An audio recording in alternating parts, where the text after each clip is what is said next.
But साहब, रुस्तमे जमा gamma पहलवान साहब और रुस्तमे हिंद इमाम बख्श पहलवान साहब पंजाब की मौजूदा वजीर आला मरियम नवाज साहिबा के पड़नाने थे।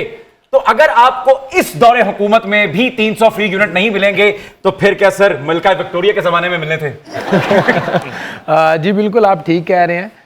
मैं समझता हूँ कि फ्री यूनिट तो मिलने ही चाहिए जिस तरह पाकिस्तान के हालात जा रहे हैं। Yes, sir. तो इससे बहुत ज़्यादा ज़रूरी ये भी चीज़ें हैं कि हमारी स्पोर्ट्स को भी बहुत ज़्यादा तरक्की मिलनी चाहिए। हमारे जो खिलाड़ी हैं जो पूरी दुनिया में मुल्क का नाम रोशन करते हैं उनको भी इसी तरह से पजीराई मिलनी चाहिए। बिल्कुल। आप भी 300 फ्री यूनिट्स की मुतमन्नी हैं? 300 यूनिट ना दें लेकिन इन्फ्लेशन कम करें और जॉब अपॉर्चुनिटीज दें। Yes please. हाय सदके जाऊं, उन राहों पे पावर प्लांट लगाऊं जिन रस्तों पे मेरा इनाम बट चल के आया है। पहलवान बेटी, इतने जज्बाती फैसले मत करो। क्यों? पहले भी 10 साल पहले पावर प्लांट आए थे, 35 साल बाद अभी तक वापस नहीं गए। इन्होंने आपको घर तक स्टॉक करना है ना? और आज भी वही रेंटल पावर प्लांट दुनिया की महंगी तरीन बिजली बना रहे हैं।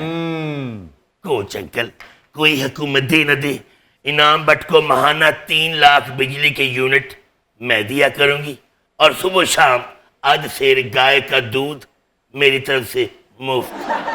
बट साहब, पैकेज कबूल है आपको? ये बहुत भारी भरकम पैकेज है, मेरा ख्याल है इससे दूरी अच्छी है।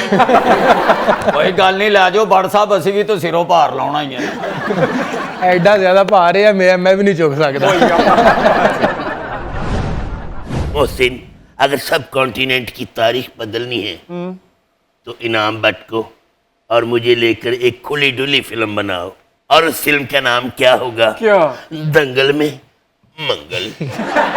अच्छा, दंगल में जो किरदार थे गीता और बबीता के, वो रियल लाइफ कैरेक्टर्स थे, है ना? भाग मिल्खा भाग में मिल्खा सिंह साहब का जो किरदार था वो भी एक रियल लाइफ कैरेक्टर। लेकिन सर, जब हम अपने यहाँ देखते हैं तो हमारे यहाँ मौजूआत मिलते हैं अच्छा शुकर वाला, चिराग बाली, अच्छू शीदी, हुमायूं गुज्जर, ऐसे किरदारों पे हम फिल्में बनाते हैं, उनको हीरोज बना देते हैं। इस पे आप क्या कहेंगे? मैं यही समझता हूँ कि इन किरदारों को अब चेंज होना चाहिए, क्योंकि जो हमारी ऑडियंस को हम दिखाते हैं वो फिर हमारे मुआशरे में रिफ्लेक्ट करता है।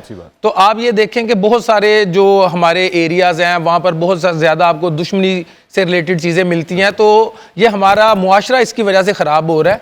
तो हमें कुछ ऐसी अपनी नौजवान नस्ल को दिखाने की ज़रूरत है जिसको वो एक पॉजिटिव वे में लें और पाकिस्तान का नाम रोशन हो और पाकिस्तान के लिए लोग कुछ करने की सोचें। तो इस तरह के जो सेगमेंट है उनको पकड़ना चाहिए। मतलब गीता और बबीता से तो आपकी मुलाकात भी है ना? जी बिल्कुल, 2010 की ये जो मूवी है दंगल, जिस पर ये सारी बेस करती है, तो उसका जब फाइनल होना था एक्चुअल में, तो मैं पाकिस्तान की तरफ से पार्टिसिपेट मैंने भी 2010 में कॉमनवेल्थ गेम्स पर किया था और मेरा इंडिया के खिलाफ फाइनल था और उसी मैट पर बबीता भी ट्रेनिंग कर रही थी और उसका फाइनल एक अपने अपोनेंट के साथ था, तो हम दोनों फाइनलिस्ट थे।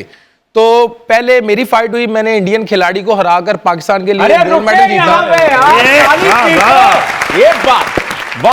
फिर और जब मैंने वहां पर अल्हम्दुलिल्लाह पाकिस्तान का परचम बुलंद किया, उसके बाद फिर गीता का फाइनल था और फिर उसने इंडिया के लिए गोल्ड मेडल जीता था। अरे वाह।